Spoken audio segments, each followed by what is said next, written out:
Are you also tired of one-size-fits-all weight loss plans? Meet Noom, the personalized solution that meets you where you are. Noom is able to understand your unique needs, from dietary restrictions to medical concerns. Unlike restrictive programs, Noom embraces your lifestyle and choices. Discover a sustainable approach to weight loss, tailored just for you. Honestly, Noom felt like it was made for me. It's not just about what I eat, it's about understanding why. With Noom, I've learned so much about myself and built healthier habits that stick. It's all about progress, not perfection. Say goodbye to restrictive diets and experience the Noom app for yourself with personalized lessons and expert coaching. Noom's psychology and biology-based approach has helped over 5.2 million people achieve their goals. Stay focused on what's important to you with Noom's psychology and biology-based approach. Sign up for your trial today at Noom.com. That's Noom.com. And check out Noom's first ever cookbook, The Noom Kitchen, for 100 healthy and delicious recipes to promote better living. Available to buy now wherever books are sold. You can freeze like a 30th century man, like a 30th century man.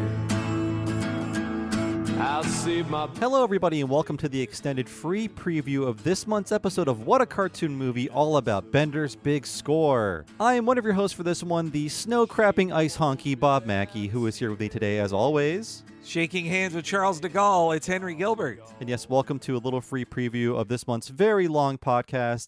And this month, we are bridging the gap between the Fox and Comedy Central seasons of Futurama by covering the very first movie and the one Futurama movie worth talking about, Bender's Big Score. Yeah, we delved deep into this. It's the first time we've done a graining-related movie, and if you're a regular listener to the Talking Futurama, this bridges into us doing the Comedy Central seasons starting next month. But yeah, we couldn't skip this very important moment in Futurama history, though we definitely can lightly talk about the lesser Futurama movies. Yes, we cover a bit of those. But yeah, in this podcast, you're going to hear a preview of the history of Bender's Big Score. Mostly it's a history of how the DVD boom brought TV shows back to life. But if you want to hear the entire thing and hear our entire very long discussion of the actual movie, head on over to patreon.com/TalkingSimpsons and sign up at the $10 level. And once you do, you'll unlock this podcast and also 5.5 years worth of What a Cartoon Movies. I dare say over 300 hours worth of podcast content that's waiting for you. We've covered almost everything in the Disney Renaissance, every Toy Story movie, both Beavis and Butthead movies. We've covered Studio Ghibli movies like Porco Rosso, Whisper of the Heart, and other anime things like Akira and Ghost in the Shell and the Cowboy Bebop movie.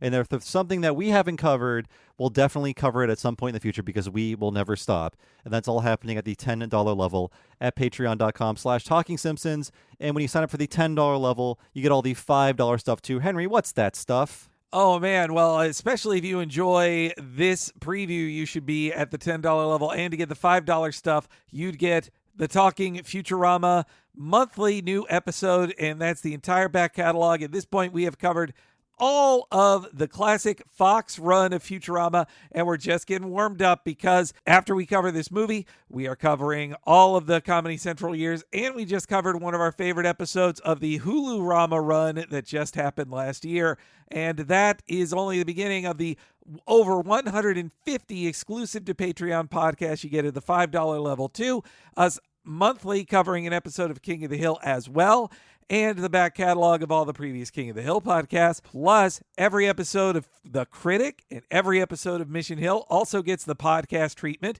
and many of our favorite episodes of Batman, the animated series.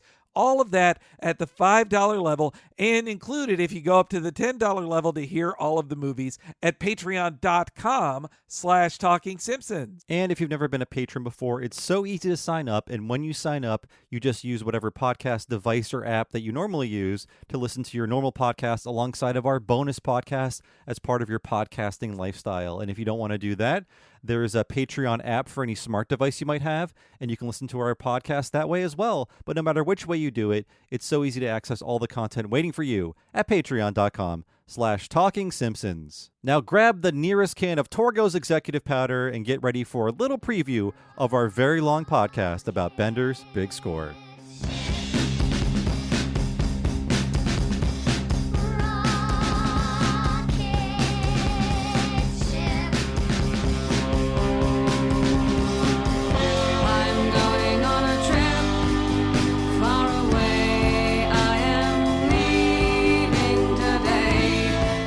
So let's go talk about the history of Bender's Big Score. So if you want to know the history of Futurama, I recommend you go back and listen to 72 episodes of Talking Futurama, where we covered the Fox run over 6 years. But here's a brief history in a nutshell for the sake of, just summing things up really quickly. So Matt Groening creates Futurama for Fox. The network begins mistreating the show almost immediately, yet somehow it gets 4 production seasons.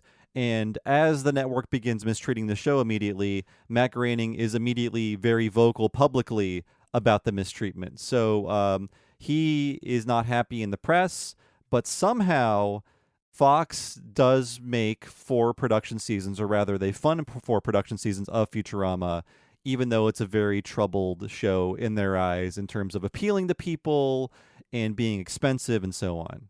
Yeah, we were questioning it the whole time of why did they keep renewing a show they clearly didn't seem to want? Like why, or that some major members of it didn't seem to want. Like also when we covered the first episode of Family Guy, that's when we really dug into how there was new management at Fox that were like, yeah, we want Family Guy. We don't want Futurama. We already agreed to Futurama. And then by the time they get to season 3 of Futurama, it seems like they don't want either of those things. Yes, we were wrong about Family Guy, and we are always wrong about you, is what they would tell them. Yeah, I think the thing was, my speculation is that somebody at Fox, or perhaps more than one person at Fox, thought, all right, this show's expensive, and it's not getting the ratings we want, but if we can just get to 100... we can syndicate this. And eventually they were like, screw it, just cancel it. But it turns out they were right. They didn't need 100. Yeah. All they needed was 72 to syndicate this bad boy. They were very lucky with the shifting style of cable at the time, and that Adult Swim got so big that they could license episodes, and they would take whatever. I mean, because Adult Swim, like say with Mission Hill, they just see, you have only 13 episodes. Who cares? We'll run this forever, over and over again. And it'll find the audience it never had on broadcast TV. So yeah, Fox airs the final episode on August 10th, 2003. But 7 months before this finale, something huge happens that determines the future of Futurama. Because on January 12th, 2003, Futurama begins airing weeknights on Cartoon Network's Adult Swim programming block.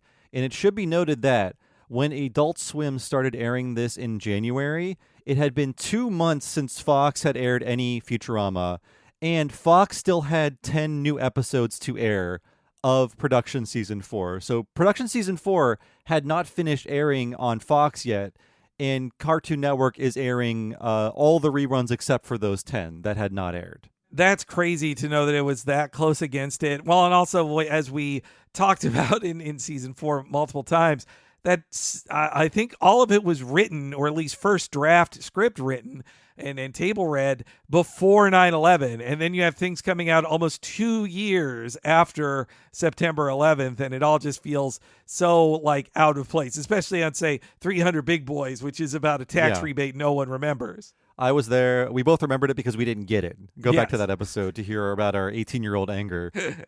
So a Variety article from the time notes that Cartoon Network spent $10 million on a 5-year deal, and this would pay off for them greatly. So they made some waves with early Adult Swim with cheap original programming and some canceled animated sitcoms like Mission Hill and Baby Blues and The Oblongs. But Futurama and Family Guy reruns soon become the biggest cash cow for Cartoon Network. Mm-hmm. And everyone who had seen these shows sporadically on Fox over the past 4 years were remembering, oh yeah, these were really funny. Fox was hiding all of these shows that you liked, and now they were on every night. For folks like us who were, 17 when the first seasons debuted, now we were college age and had a lot of time to be, awake late at night and watching Cartoon Network with little else to do. Yeah, I can tell you that in this era, my friends and I were quoting Futurama to each other a lot because we were watching it every night for, I'm pretty sure, the entire 5-year stretch it was on Adult Swim, regardless of how much we had seen these episodes. And that's why, for a short time period, I thought I was over Futurama because I had seen the Fox one so much. And then getting back into doing the podcast, I realized, oh no, I love this so much. I was just a little burned out from nightly viewings of the cycle of the 4 seasons over and over again.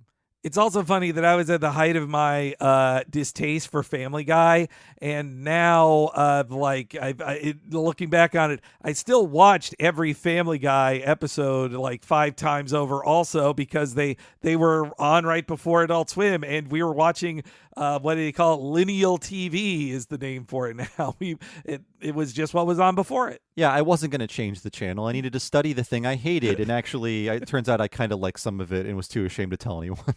It works so much better as just best of joke clip packages on YouTube. Like, that is truly the way Family Guy was meant to be watched. Yeah, they were predicting the TikTok format, 20 years before it was invented. Maybe more. Yeah. So what else is happening as Futurama is hitting Adult Swim? Why, the DVD boom, my friends. Mm-hmm. The first season of Futurama hits DVD in April of 2003, and it surely sells an incredible amount of discs thanks to the renewed interest in the series that came from the nightly Adult Swim reruns. So we're still 2003. I think 2002 to 2005 maybe is peak. Everyone's buying everything on DVD. Those eras. Everything's coming out on DVD.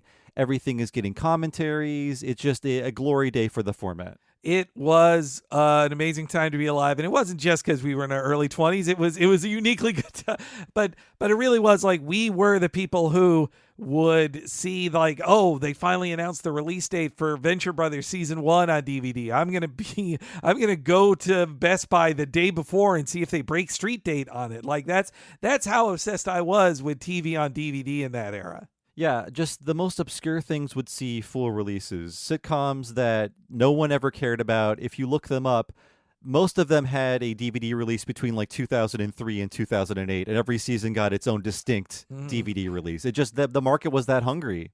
I was just watching a 4K version of the movie To Live and Die in L.A., and it's great. It's a great 4K version, but most of the bonus features on it are from the 2003 release of it because nobody has budget now for new special features. They can just show you 20-year-old special features. Yeah, I don't have a lot of Blu-rays or 4Ks, but it's great to see how many old special features are grandfathered in. They're in 4x3, they're in SD, but they're like, we're not going to film another featurette. Are you crazy?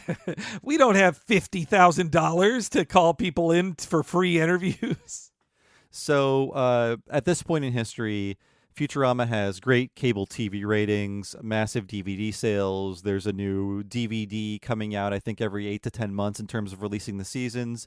And suddenly, this little misfit Matt Groening show has a much bigger value than Fox initially assumed. So they were definitely wrong. They did not see this market in the future when they were only looking at what does Futurama do for us as a broadcast network. It was a very empowering time for nerds, and which ultimately leads to the horrible world we live in now, where too many things are all for nerds. But I can just say for myself, it felt really good that shows would be canceled by executives, and I'd hear these stupid executives, and I'd hear that all through the 90s. And then in the 2000s, when that stuff happened, and then me and other nerds spent enough money, then the decision would be reversed and something will be made to please me, the consumer. And it felt really good at the time. Now we've been fed that candy all of the time, but back then felt pretty cool. I'm saying no more candy. I'm pushing away the bowl. I didn't ask for all these things. So with the Futurama renaissance on the horizon in this time period, we need to switch gears and talk about a much more popular animated series, Family Guy. So Futurama starts airing on Adult Swim in January of 2003. Family Guy starts airing on Adult Swim in April of 2003. They soon become sister shows on that programming block. And its first season DVD box set released in April 2003, Family Guy, by the way. This goes on to be the second highest selling television DVD ever, right behind Chappelle's Show Season 1. So Family Guy outsold every previous Simpsons DVD release too. That is insane. Yeah, and it was not even the good parts of Family Guy. Although I think the first DVD set was like all of season 1 and part of season 2. However, they split it up. It was a lot of episodes. It started the Family Guy tradition, and that also, well, Futurama had the same thing, but also it's on American Dad. That you just call them volumes. Just, it's a volume of Yes. DVDs. It was a volume of content, but yes, very, very popular. Again, I think still to this day, the second highest selling television DVD ever. Wow. Right behind Chappelle's Show season 1. Of course, I'm bringing all this up because the resurrection of Family Guy happened before Futurama's resurrection, and it really was the test bed to prove that the revival of an animated show like this was possible and very profitable.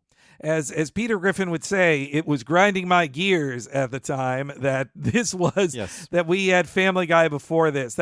I mean, this movie has a mean Family Guy joke at its expense, which then also made me laugh that by the fourth movie, Seth MacFarlane's playing along and having fun and singing the opening theme song.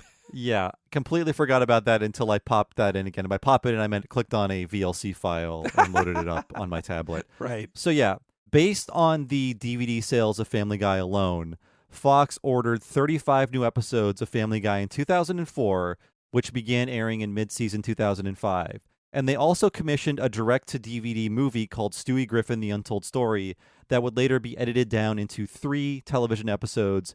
And this DVD release happened in the middle of Family Guy's first revival season. And if you know the history of Futurama, this is awfully familiar. A few details are different. They order the TV episodes first, and then the movie happens after the TV episodes start airing. But we're seeing how they're looking at these different markets and how profit can be generated from them, and how people buying the DVDs want more things to buy. Yeah, you can see it in real time. You got to see in real time Fox creating a business strategy they never had before about how to monetize content in a way they didn't as up to that point. Like DVD sales were just a thing that happened. Like they got extra of it. They didn't have to think about like making something. Like Fox, unlike Disney, wasn't in the direct-to-video market so much at the time. They kind of had to invent a new way of doing it, which probably also means having to invent new, deals and packages and all that. Also, I mean, Family Guy is a WGA show, and Seth MacFarlane is a staunch defender of the WGA, so I'm not saying this is like he did a bad deal for everybody there, but Futurama was always a more expensive show than Family Guy. Like, no matter what, it always costs more to make. Oh, yeah, and the funny thing about this Family Guy reboot is that American Dad had been greenlit and put into production, and then Family Guy is renewed and put into production. And my opinion at the time was, why do we need this American Dad show? How wrong I was. Yeah, me too. Yeah, no, it was so funny when we did the American Dad history a million years ago to see like, oh yeah, American Dad was sold to replace Family Guy, but then there just was Family Guy. So it's just a redundant TV show on TV. But the fun of American Dad is that how the guys in charge of it who weren't Seth MacFarlane found a way to not be Family Guy on their show. Yeah, and it's still around to this day, and so is Family Guy. And clearly Fox wanted to keep working with Seth MacFarlane. Oh, yeah. No, there just was that recent 25 years of Family Guy retrospective article, and it was just like, I tweeted this, but I thought like, no show feels old because they're 10 years younger than The Simpsons. Like all of these are, 5 years younger than The Simpsons or whatever. It's every other show that runs forever. As long as The Simpsons continues to be on, they never feel like an old TV show.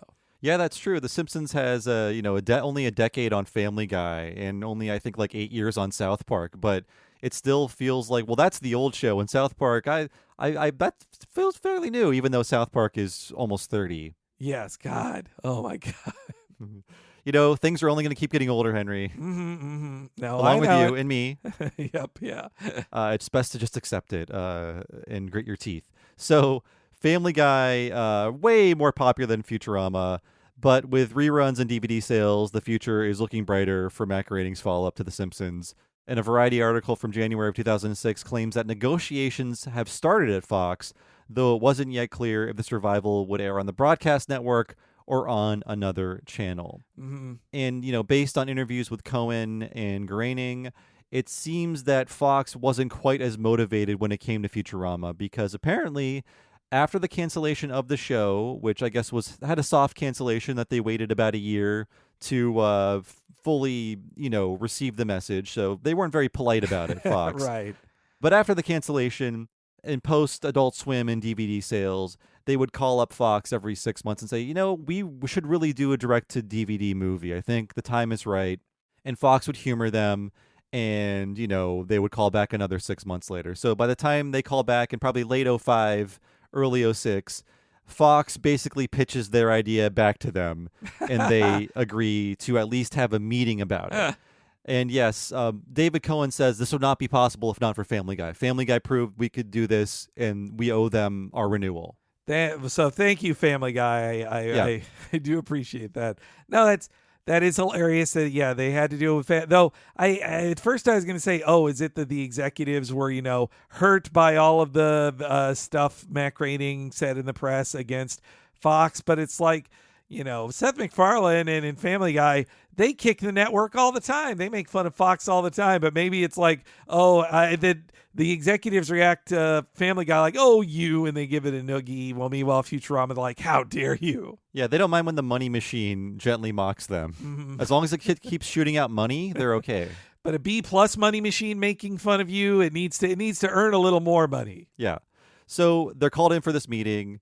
And before the meeting, Groening and Cohen are working on this pitch. Like, we really need to sell this. We got to make it happen.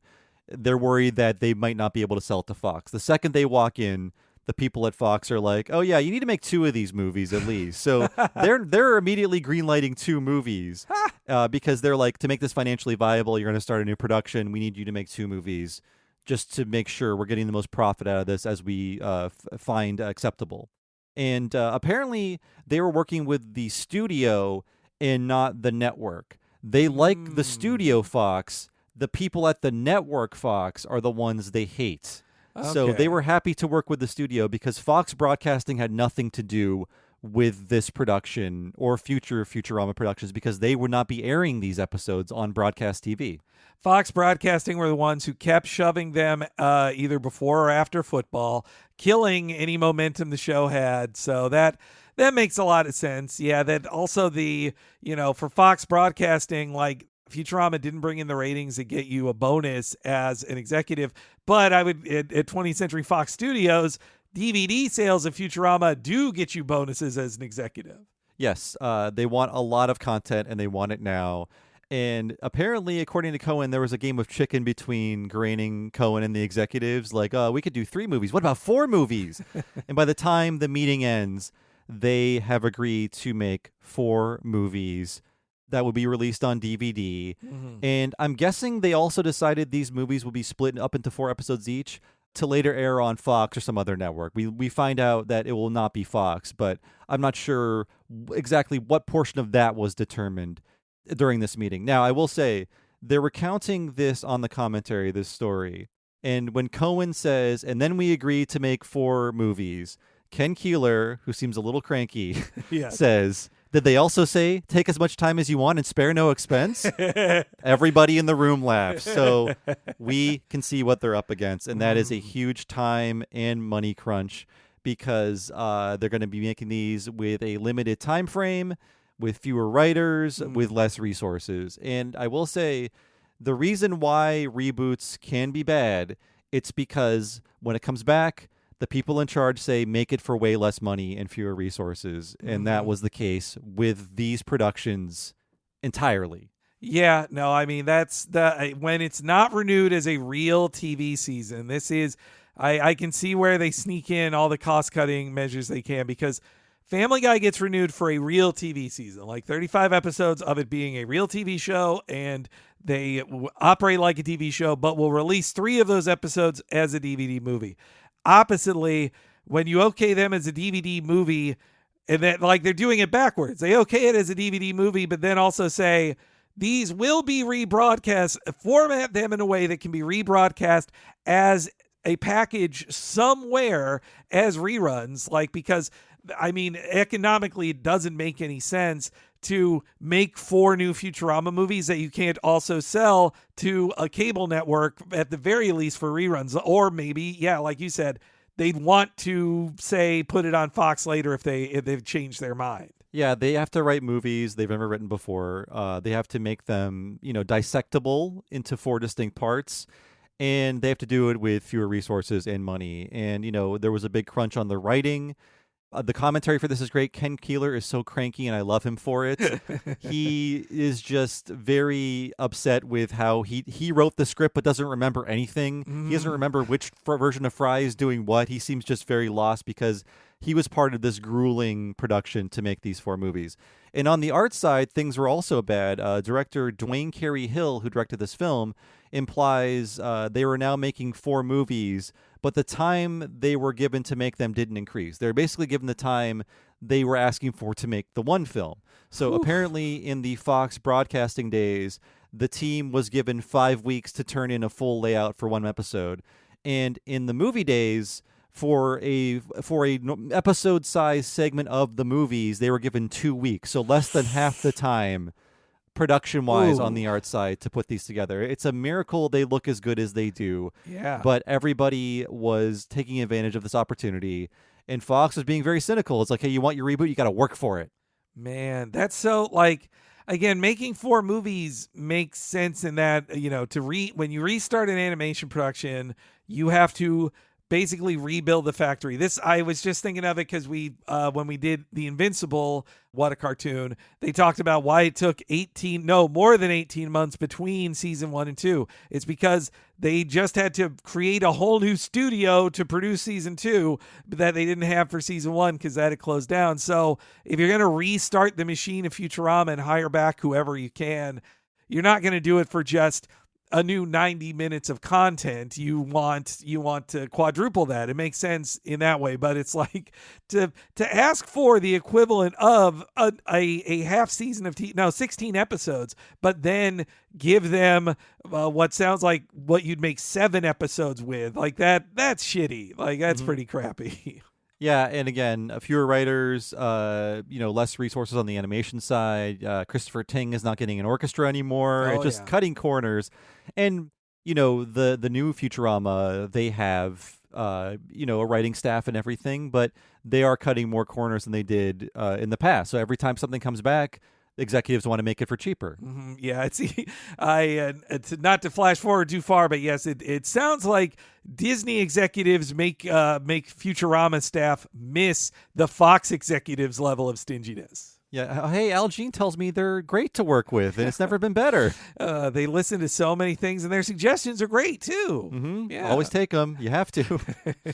So the movies are greenlit at some point in very early 2006. On the commentary, Cohen says that the writing began in February of 2006. At that point, it was just Groening, Cohen, and Keeler, though it seems like a rewrite room was built at some point for punching up these movies. Okay, but not a classic writing staff that is together, that convenes. Though, I mean, when you dug more into how season 4 worked, like you even asked Lou Morton, one of the writers for season 4, we found out that it was a lot of freelance in season 4. So season 4 already was a shrunken, diminished writer's room. So this is just a further contraction. And we know now with shows what executives want. They want one person to go off and write an entire season, correct? Yes. And then maybe have one day where everyone meets to punch it up. So that way you just pay them a 1-day rate in a mini room, and then you have the full season, and you then start animating it. And if you want to rewrite anything, well, that's up to the one showrunner, if that. But otherwise, you are locked in, because paying for rewrites of a consistent writer's room, well, that costs more money. So at this point, the timeline is pretty funny, but all of these facts check out based on my research. So June 22nd, 2006 brings more good news for Futurama. In 2008, the series will begin airing on Comedy Central, and the cable channel will also be funding the production of 13 new episodes. And I want to note, this was before the movies were announced. So as far as we knew, this 5th production season would be 13 unique episodes of television. Wow.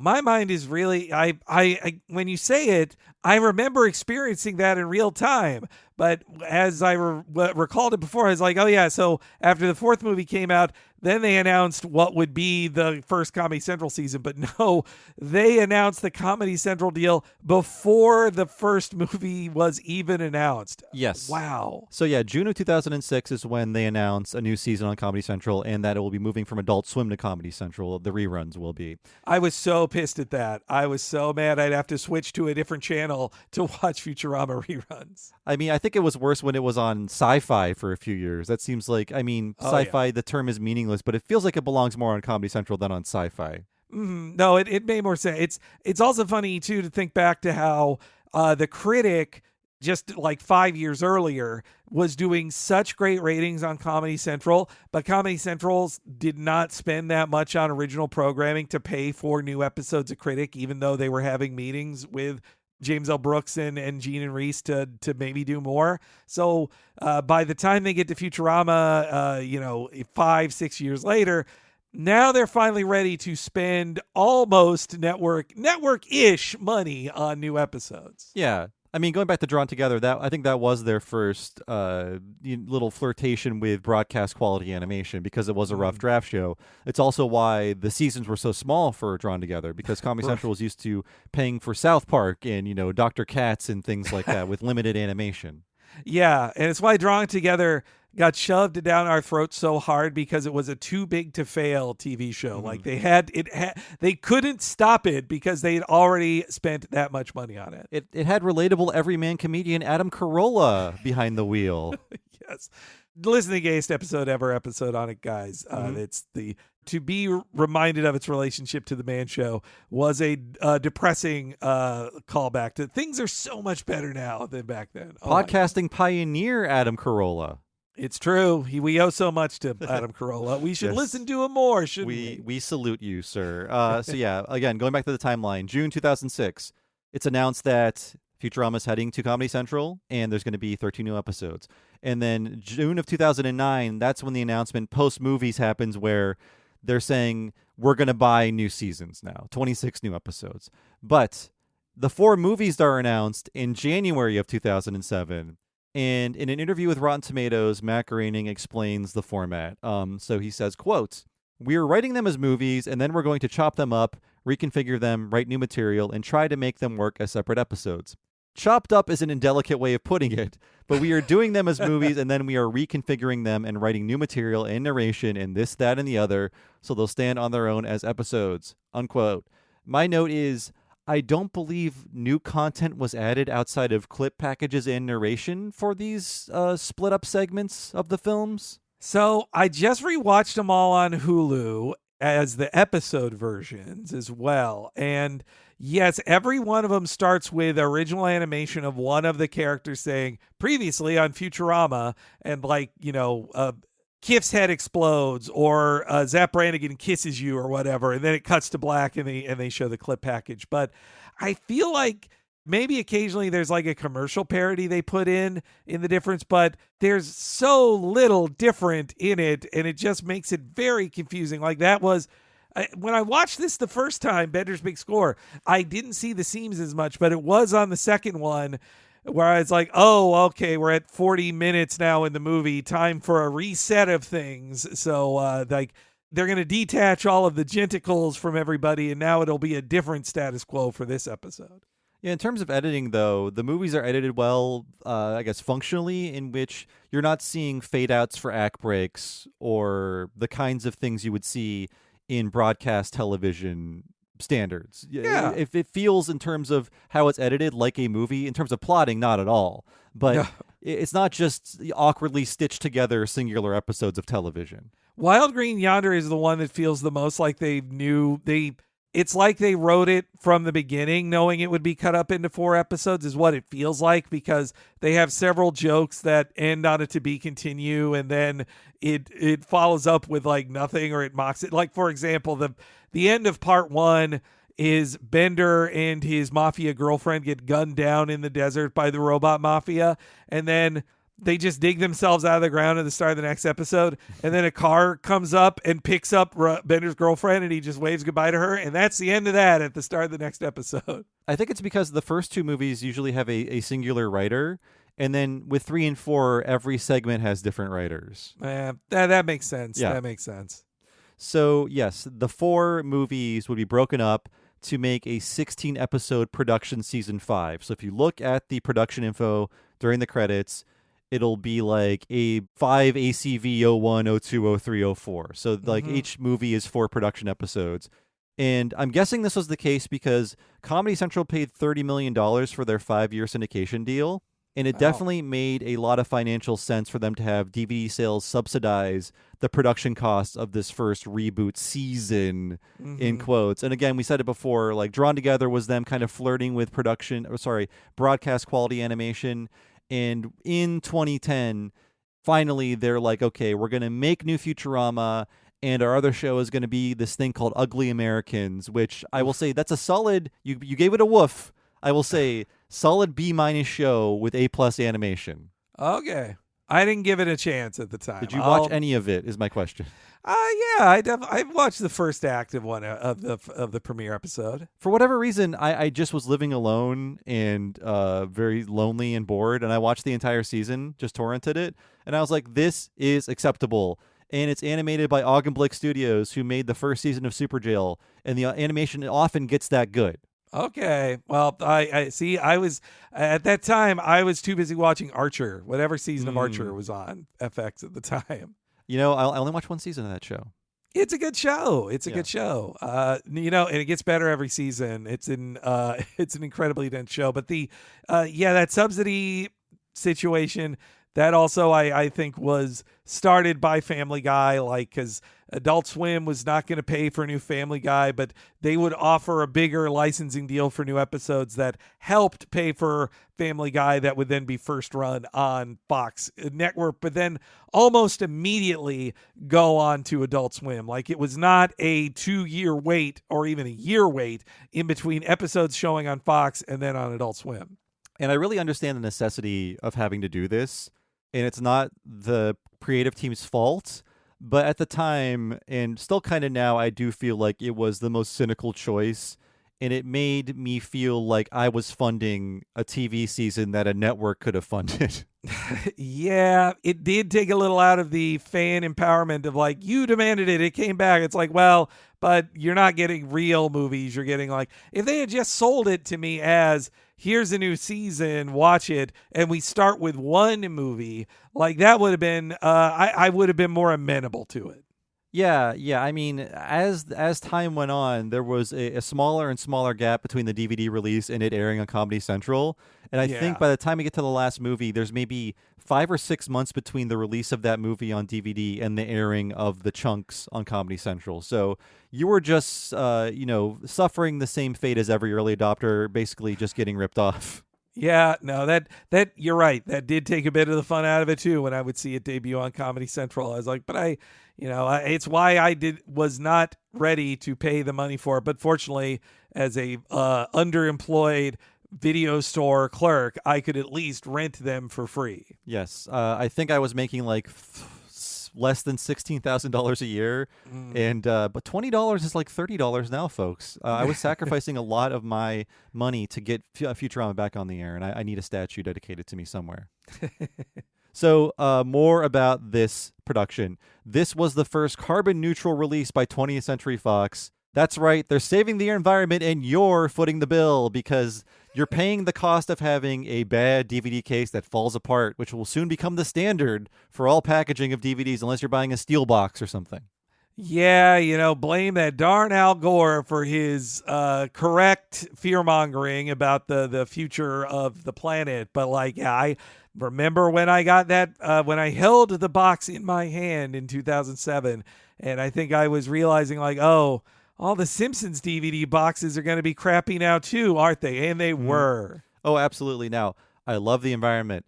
It's one of the reasons why I'm a vegetarian. I compost, I recycle, I do all this stuff. But I will gladly pay a little more to offset the negative side effects of making me a more durable DVD box set, because those first 10 Simpsons sets, they have been moved countless times over the course of me owning them for 20 years, and they are all in immaculate condition. I get a Futurama DVD set in the mail from the later reprintings. They've fallen apart in the mail. Yes, no, I've taken my volume 4 off of the shelf and the discs just fly out of it. Like I have to keep it in this thing safely. Like it's so, and all future ones would be that way as well. I mean, the intentions are good, but it is the case of, why doesn't the corporation do more that doesn't involve punishing me? Yes, you know? Yeah. No, this has been a big like discourse thing in environmentalism that like I definitely don't like the way one could think of, well, if people are going to take private jets all the time that destroy the environment equal to me never using a plastic bag ever again in my life, why do I fucking bother? Like I get that kind of cynicism, but it doesn't mean you should stop. It should mean you pressure more billionaires not to take private jets all the time. Yeah, it's like the amount of recycling and composting and everything I do in my life is wiped out by Taylor Swift getting on her private jet to get a Frappuccino or something. Mm-hmm. Or, Elon Musk, wherever his planes are that we're not allowed to know anymore. Yes. Yeah, I'm not saying that makes me want to stop caring for the environment. I just feel like, why do I have to suffer with loose discs and crappy packaging? Although, hey, they developed a pretty fun logo with Professor Farnsworth sweating in their carbon neutral logo. They made a new logo each movie too. It's a different logo at the end of each film. So that's fun artistry there. But yeah, no, I want to be clear that I'm not saying because there's giant corporations that outpollute everybody that you should stop recycling or whatever. Don't do that. I think we should be doing these things. But I do wish that there was societal pressure on companies the way that personal responsibility is foisted upon just an individual in our society. And you know what? When you make your DVDs out of cheaper packaging material, it's a more profitable product for the company. So they're also making a lot more money off of you by spending less on materials. Man, that's right. Yes. Man, we got conned. Here's what David X. Cohen had to say about it. Quote, and by the way, Disney, they're so carbon neutral, they don't even make DVDs or Blu-rays. What a great trick. Yeah. Well, meanwhile, every company is investing in AI technology that uses so much. It has like an insane carbon footprint to create garbage. Yeah, every time Facebook shows me AI Calvin and Hobbes strip where they're like adults and they're in a throuple with Susie, a rainforest is burned down. One football field of rainforest gone. So David X. Cohen on this, he says, quote, "This is Fox's first carbon neutral DVD. News Corp is pretty eager to become carbon neutral, so they helped us out a lot. We work with this wind energy producer to get carbon credits to cancel out any pollution we caused. We try to reduce the packaging a little by removing the little plastic nub that the DVD normally sits on, things like that. So hopefully we made our former vice president proud of us." End quote. This is Bob speaking. This is News Corp at the tail end of the George W. Bush administration. It's just funny to hear people talk of them in glowing terms like that. Oh, they were so helpful and they loved the environment. I think David X. Cohen was being sincere. It's just that's a side of the company I never would have assumed existed. There is a boy there. His name is X. He says, "You don't know me, but I don't know you either."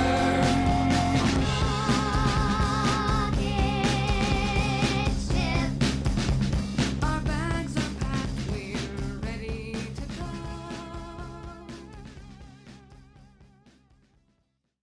If you're in business, you probably have a website, but can your site handle your growth? How many visitors before your site slows down or crashes? What about storage and data security? From web hosting to virtual servers, Pair Networks provides the online infrastructure you need to start, grow, and flourish. When it comes to security and updates, don't worry, we've got you covered. Our 24/7 US-based customer support is the best in the industry. No frustrating chatbots or sitting on hold for hours. Check out pair.com today to learn more. That's PAIR.com.